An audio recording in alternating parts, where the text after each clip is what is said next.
নমস্কার বন্ধুরা, আজকের এই গল্পে আপনাদের স্বাগতম। আমার নাম বিরাট এবং আমি গুজরাটের বাসিন্দা। এই গল্পটি আমার এবং আমার মায়ের, যা একটি সত্য ঘটনার উপর ভিত্তি করে। আমি আপনাদের সামনে এটি বলতে চাই যে কিভাবে আমি আমার মাকে প্রস্তুত করেছিলাম যখন তার ইচ্ছা ছিল না। তাই বন্ধুরা, এই গল্পটি মন দিয়ে শুনুন। বন্ধুরা, আমাদের পরিবারে আমি, আমার বাবা, আমার মা এবং আমার একটি ছোট বোন রয়েছে। আমার বাবার নাম বিশ মোহন এবং তিনি একটি প্রাইভেট কোম্পানিতে কাজ করেন। আমার মায়ের নাম শালিনী, তিনি একজন গৃহিণী। আমার ছোট বোনের নাম অনুষ্কা এবং সে হাই স্কুলে পড়ে। আমার নাম তো আপনারা জানেনই। তাহলে চলুন আজ এগিয়ে যাই। মা বাবার প্রেমের বিয়ে হয়েছিল এবং তারা দুজনেই বেশ শিক্ষিত। তাই আমাদের বাড়ির পরিবেশ বেশ খোলামেলা এবং আধুনিক। মায়ের কথা বললে তিনি তার শরীরের খুব যত্ন নেন এবং ভালোভাবে শিক্ষিত হওয়ার কারণে শার্ট জিন্স এবং টপ পরা তার জন্য সাধারণ বিষয়। মা তার ফিটনেসের যত্ন নেওয়ার কারণে বেশ আকর্ষণীয় এবং সুন্দর দেখায়। আমি বাড়িতে তার একমাত্র ছেলে, তাই আমাকে সবসময় অনেক ভালোবাসা মেলে এবং বাবা মা কখনই আমাকে রাগান্বিত করেন না। যখনই সময় মেলে আমরা চারজন মিলে খোলামেলা কথা বলি। তাহলে এই গল্পটি শুরু হয় যখন আমি কলেজে ছিলাম। আমার পরীক্ষা শেষ হয়ে গিয়েছিল এবং গ্রীষ্মের ছুটি চলছিল। সেই সময় আমার বোনও ছুটিতে ছিল। যেহেতু আমি কখনই দাদু-দাদির বাড়ি যাইনি, তাই আমি ছুটি বাড়িতেই কাটানোর সিদ্ধান্ত নিয়েছিলাম। যদিও আমার বোন নানির বাড়ি যাওয়ার জন্য জিদ করতে শুরু করেছিল, তাই বাবা তাকে নানির বাড়ি রেখে এসেছিলেন। আমার জন্য বাড়িতে ছুটি কাটাতে কোনো সমস্যা ছিল না, কারণ আমি বাড়িতে ল্যাপটপে গেম খেলতাম এবং মোবাইলের সময় কাটাতাম। একদিন আমি ল্যাপটপে গেম খেলছিলাম এবং সেই সময় বাড়ির কাজের মেয়ে ছুটিতে গিয়েছিল, তাই মাকেই সব কাজ করতে হচ্ছিল। বাবা সকালে অফিস চলে গিয়েছিলেন এবং মা বাড়ির কাজ সামলাচ্ছিলেন। তিনি সেই দিন রাজস্থানী পোশাক পরেছিলেন এবং যেহেতু তিনি বাড়িতেই ছিলেন, তাই তিনি দুপুরটা নেননি। এই সময় মা আমার ঘরে এসে ঝাড়ু দিতে শুরু করলেন। আমি বিছানায় বসে গেম খেলছিলাম। যেই মা ঘরে এলেন এবং ঝাড়ু দিতে শুরু করলেন, আমি তার দিকে মনোযোগ দিতে শুরু করলাম, কারণ তিনি দুপুরটা নেননি। কিছু জিনিস স্পষ্ট দেখা যাচ্ছিল। হঠাৎ মা আমার দিকে তাকিয়ে বললেন, উঠ, আমাকে বিছানার চাদর ঠিক করতে দাও, তারপর তোমার গেম খেলো। তখন আমি তৎক্ষণাৎ অন্য দিকে তাকানোর ভান করলাম এবং উঠে বাথরুমে চলে গেলাম। বাথরুমে গিয়ে আমি ভাবলাম, কি জানি মা আমাকে দেখে ফেলেছেন কিনা। সেই সময় আমি ভয় পেয়েছিলাম, কিন্তু আমার মনে নানা রকম ভাবনা চলতে শুরু করেছিল। আমি বুঝতে পারছিলাম না যে যা আমি দেখলাম এবং ভাবলাম তা সঠিক ছিল নাকি ভুল। তারপর আমি বেডরুমে ফিরে এসে বসে পড়লাম, কিন্তু এখন আমার মনোযোগ গেম খেলায় লাগছিল না। বিছানার চাদর ঠিক করে মা রান্নাঘরে চলে গিয়েছিলেন, তখন আমি রেহাই পেলাম যে মা কিছু সন্দেহ করেননি। তারপর আমি আমার ল্যাপটপ বন্ধ করে দিলাম এবং মোবাইলের সময় কাটাতে লাগলাম। হঠাৎ আমার কাছে একটি নোটিফিকেশন এলো এবং আমি সেটিতে ক্লিক করলাম। সেখানে আমি অনেক গল্প দেখলাম, যার মধ্যে একটি গল্প ছিল মা এবং ছেলের সম্পর্কে। আমি সেই গল্পটি পড়লাম, যেখানে ছেলে তার মায়ের সাথে কিভাবে আনন্দ উপভোগ করে। সেই গল্প পড়ে আমার মনেও একই রকম কিছু ভাবনা আসতে শুরু করল। তখন আমি বাথরুমে গিয়ে আমার মায়ের সম্পর্কে ভাবতে ভাবতে হাতে কিছু করলাম, তারপর বাইরে এসে দেখলাম যে মা রান্নাঘরে খাবার বানাচ্ছেন। তারপর আমি ফ্রিজ থেকে পানির বোতল নিতে নিতে মায়ের দিকে তাকিয়েছিলাম। তিনি আমার দিকে পিঠ করে দাঁড়িয়েছিলেন এবং আমি তাকে মনোযোগ দিয়ে দেখছিলাম। তার মনোযোগ খাবার বানানোর মধ্যে ছিল, তাই তিনি বুঝতে পারেননি যে আমি তাকে কিভাবে দেখছি। এবং ঠিক তখনই হঠাৎ মা পিছন ফিরে আমার দিকে তাকিয়ে বললেন, কি রে বিরাট, কি হয়েছে? কি দেখছিস? আমি ঘাবড়ে গেলাম এবং অবস্থা সামাল দিতে বললাম, কিছু না মা, আমি দেখছিলাম যে আমার প্রিয় মা কত পরিশ্রম করেন, সকাল থেকে রাত পর্যন্ত। এটি শুনে মা খুব খুশি হলেন এবং তিনি বললেন, হ্যাঁ বেটা, কিছু বছরের মধ্যে তোমারও বউ চলে আসবে আমার সাহায্য করার জন্য। এবং মা হেসে পড়লেন। এতটা বলার পর আমি আমার বেডরুমে চলে গেলাম এবং ভাবলাম যে মা জানেন কি যে আমি তাকেই দেখছিলাম এবং কি ভাবছিলাম। এইভাবে মাকে দেখতে দেখতে কয়েকদিন কেটে গেল এবং তখন আমি ভাবলাম যে শুধু দেখলে কিছু হবে না, কিছু পরিকল্পনা করতে হবে। এমন ভাবতে ভাবতে সন্ধ্যা হয়ে গেল এবং বাবা অফিস থেকে বাড়ি ফিরে এলেন। তিনি বললেন যে অফিসের কাজের জন্য তাকে 1 দিনের জন্য বিদেশ যেতে হবে। কি না পেতে শুনে আমি মনে মনে খুব খুশি হলাম এবং সম্মতিতে মাথা নেড়ে দিলাম। তারপর 3 দিন পর বাবা চলে যাচ্ছিলেন এবং আমি ঠিক করলাম যে যা কিছু করতে হবে এই 1 দিনের মধ্যেই করতে হবে, না হলে আর এমন সুযোগ মিলবে না। পরের দিন মঙ্গলবার ছিল, বাবা চলে যাচ্ছিলেন, তাই একটু শপিং করতে হবে। মা এবং বাবা শপিং করতে বের হতে যাচ্ছিলেন, তখন আমাকে জিজ্ঞাসা করলেন তুমি আসবে? আমি না করে দিলাম এবং বললাম তোমরা যাও, আমি গেম খেলব। তারপর তারা দুজন চলে গেলেন এবং তারা যাওয়ার সাথে সাথেই আমি দরজা লক করে তাদের বেডরুমে গেলাম। আমি আলমারি খুলে দেখলাম যে আমার কোনো আইডিয়া মেলে কিনা, তখনই আমার একটি উপায় মাথায় এল। আমি আরও খুঁজতে লাগলাম এবং মায়ের লিপস্টিক ও বডি স্প্রে পেলাম। খুঁজতে খুঁজতে মায়ের অনেক কাপড় পেলাম, তার মধ্যে একটি ড্রেস পেলাম যা মায়ের ওয়ান পিস ছিল, লাল রঙের। এটি দেখে আমি ভাবলাম মা এই ড্রেসে কেমন দেখাবে। ভাবতে ভাবতে আমি আলমারিতে কাপড় ঠিকঠাক করে রাখলাম, কিন্তু বেডরুমে মায়ের ফটো দেখে আবার কিছু অদ্ভুত অনুভূতি হল। এখন আমি মনে মনে ঠিক করলাম যে মায়ের নামে আর কিছু হবে না, এখন কিছু করতেই হবে, তবেই আমি শান্ত হতে পারব। সবকিছু ঠিকঠাক গুছিয়ে আমি হোল রুমে এসে টিভি দেখতে লাগলাম, তখনই মা এবং বাবা ফিরে এসে বসে গেলেন। এইভাবে সেই দিন কেটে গেল এবং পরের দিন বাবা চলে যাচ্ছিলেন, তাই মা তাড়াতাড়ি উঠে সব কিছু গুছিয়ে দিলেন এবং বাবাকে নাস্তা দিয়ে বাড়ির বাকি কাজে লেগে গেলেন। সকাল ৮টায় বাবা আমাদের বিদায় বলে চলে গেলেন এবং মাও বাড়ির কাজে ব্যস্ত হয়ে গেলেন। বাবার কোম্পানির কাজে বাইরে যাওয়া আমাদের জন্য কোনো নতুন বিষয় ছিল না। মা তাড়াতাড়ি উঠে বাবাকে সামলানোর চেষ্টায় গোসল করতে যাননি। বাবার চলে যাওয়ার পর সকাল ৯:০০ বাজে মাম্মি নাহাতে চলে গেল আর আমি হলে টিভি দেখছিলাম। হঠাৎ মাম্মির আওয়াজ এল, কি বিরাট তোয়ালে দে দৌগু।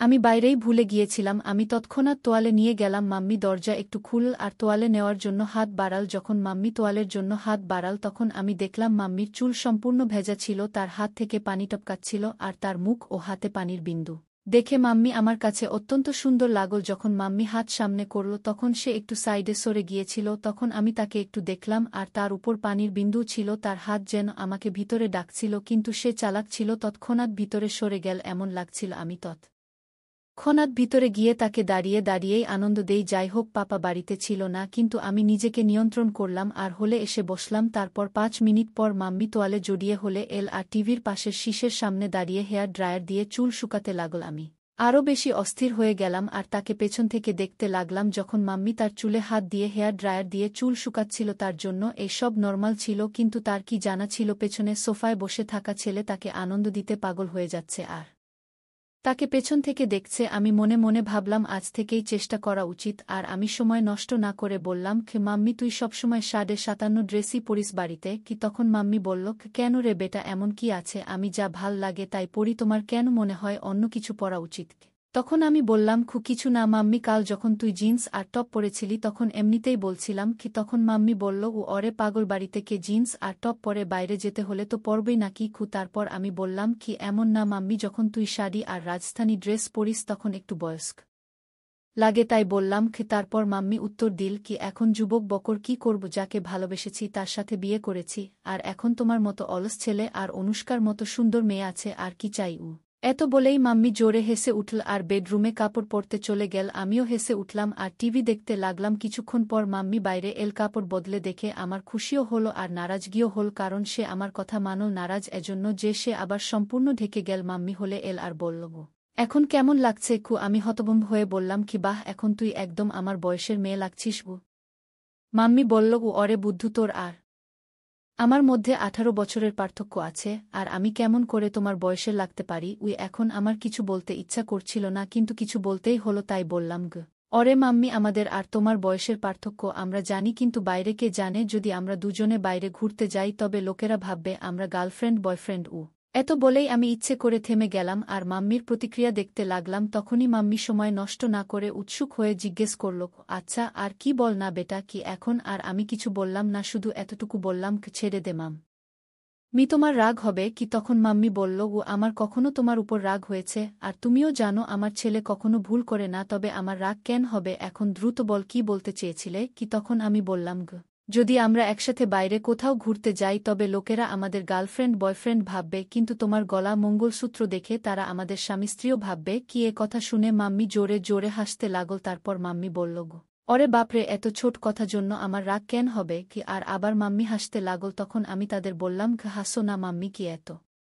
বলেই মাম্মি আমাকে টিটকারি দিতে আবার হাসা শুরু করল আর আমি মাম্মির দিকে দৌড় দিলাম মজা করে মারার জন্য। মাম্মি তখন দৌড়ে কিচেনে চলে গেল আর হাসতেই থাকল। তারপর আমি হলে বসে ভাবতে লাগলাম যে কি চলো, শুরু তো হলো, কিন্তু এখনও অনেক কাজ বাকি, আর তা ঠিক ততটাই কঠিন। মাম্মি খুব সংস্কারবান, আর আমি কখনো তাকে এমন অনুভব করিনি যে সে এমন কিছুর অভাব বোধ করছে। মাম্মি আর পাপার প্রেমের বিয়ে হওয়ায় খুশি তো তাদের আগে থেকেই আছে, প্রয়োজন তো আমার ছিল, আর আমাকে সেই প্রয়োজন যে কোনো অবস্থাতেই পূরণ করতে হবে, তাও মাম্মি দিয়ে কি। তারপর কিছুক শোন পর আমি আবার চেষ্টা শুরু করলাম। মাম্মি কিচেনে কাজ করছিল, আমি সেখানে গেলাম আর বললাম, কি মাম্মি, তোমাকে রোজ রোজ এই কাজ করতে করতে বিরক্ত লাগে না? তখন মাম্মি বলল, না বেটা, যখন আমাদের কাজের বাই আসে তখন আমার আরাম হয়। কি তখন আমি বললাম, গো মা, এখন তো ছুটি শুরু হয়েছে আর আমার খুব বরিয়ত অনুভব করছিলাম। তখন মা বললেন, তাহলে কি করব, কোথায় যাব ঘুরতে? আমরা দুজনেই বাড়িতে আছি। তখন আমি বললাম, হ্যাঁ চলো মা, কিন্তু বাবা আসার পর। তখন মা বললেন, তাহলে এতক্ষণ কি করবে? আমি বললাম, আমার একটা গেম জানা আছে, যদি তোমার কোনো আপত্তি না থাকে তাহলে খেলি বাড়িতে। মা বললেন, আমার ল্যাপটপে গেম খেলতে কোনো আগ্রহ নেই, অন্য কিছু বলো। তখন আমি বললাম, আরে আমার প্রিয় মা, ল্যাপটপে নয়, শুধু এমনি আমরা দুজন খেলব। তখন মা বললেন, আচ্ছা ঠিক আছে, কোনো গেম? আমি বললাম, মা, ট্রুথ অ্যান্ড ডেয়ার। তখন মা বললেন, আচ্ছা সেই গেম, ঠিক আছে খেলি, কিন্তু আগে আমাকে বাড়ির কাজ শেষ করতে দাও, তারপর খেলব। তখন আমি বললাম, ঠিক আছে মা, তখন পর্যন্ত আমি আমার বেডরুমে যাই, যখন তোমার কাজ শেষ হবে তখন বেডরুমে চলে আসবে। এ কথা বলে আমি তাকে পিছন থেকে জড়িয়ে ধরে গালে একটি চুমু দিলাম এবং তারপর বেডরুমে গিয়ে বসে রইলাম। আমি বেডরুমে বসে ভাবতে লাগলাম, মা প্রস্তুত তো হয়ে গেছেন, কিন্তু কি জিজ্ঞাসা করব যাতে তার রাগ না হয় এবং আমার কাজও হয়ে যায়। কিছুক্ষণ পর মা বেডরুমে এলেন এবং আমার সামনে বসে গেলেন। তখন মা বললেন, এখন বলো কি খেলতে হবে? তখন আমি বললাম, মা, তোমাকে তো জানাই ট্রুথ অ্যান্ড ডেয়ার গেম, এখন আমাকে বলো গেমের শুরু তুমি করবে নাকি আমি? তখন মা বললেন, তুমিই শুরু করো। তখন আমি মাকে জিজ্ঞাসা করলাম, তোমাকে ট্রুথ চাই নাকি ডেয়ার? মা বললেন, ট্রুথ। তখন আমি প্রশ্ন করলাম, তোমার বিয়ের আগে কোনো বয়ফ্রেন্ড ছিল? আমার প্রশ্ন শুনে মা বললেন, এ কী ধরনের প্রশ্ন বিরাট? তখন আমি বললাম, এটাই আমার প্রশ্ন, আর তুমিই তো ট্রুথ বেছে নিয়েছ, এখন বলো। তখন মা বললেন, হ্যাঁ আমার বয়ফ্রেন্ড ছিল, এবং সে তোমার বাবাই। এরপর আমি মাকে বললাম, এখন তুমি আমাকে জিজ্ঞাসা করো, আমারও ট্রুথ। তখন মা একটু ভেবে আমাকে প্রশ্ন করলেন। মা বললেন, তোমার কোনো গার্লফ্রেন্ড আছে? তখন আমি হ্যাঁ বলে উত্তর দিলাম এবং বললাম, হ্যাঁ আছে, সে আমার সামনেই বসে আছে। আমার উত্তর শুনে মা একটু রেগে বললেন, আরে বেটা, এমন বলা ভুল, আমি তোমার মা।